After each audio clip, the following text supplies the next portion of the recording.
توبه به سړی څنګه کاږي؟ علماو لیکلي دي توبه دوه قسمه ده، یو توبه اجمالي ده، یو توبه تفصیلي ده. توبه تفصیلي تاسو پرېږدئ.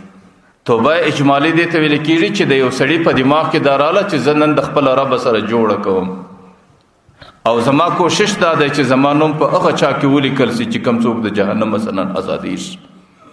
هغې به د ځانه سره کښېني، په کور کې کښېني، په مسجد کې کښېني، هر ځای چې کښېني چې څومره ګناهونه ځینې سوي دي هغه ګناهونه به ټول په خپل ذهن کې را یادوي.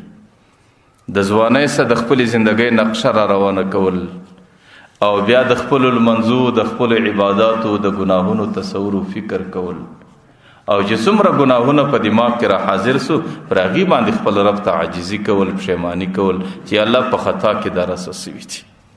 د دې دپاره علماو بهترینه طریقه دا لیکلې ده چې 2 رکعاته لمونځ کول د صلات توبې په نیت.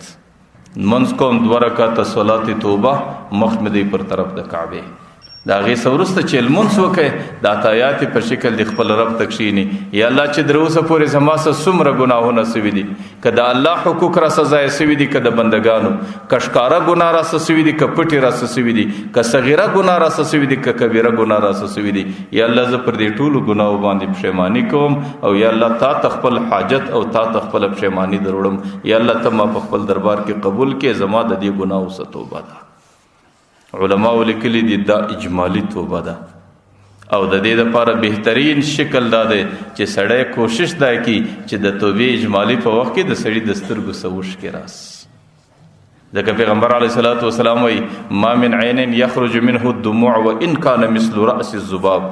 ګناهګاره چې کله الله تعالی ته در سترګې اوښکې راوباسي، که هغه اوښکه د مچ د سر غوندې وي، ثم یصیب حر وجهه، د دې مخ سپینوالي ته راورسېده، الا حرم الله علیه النار. الله تعالی پر دې مخ، پر دې سترګو، پر دې اوښکو ټول جهنم حرام کړي.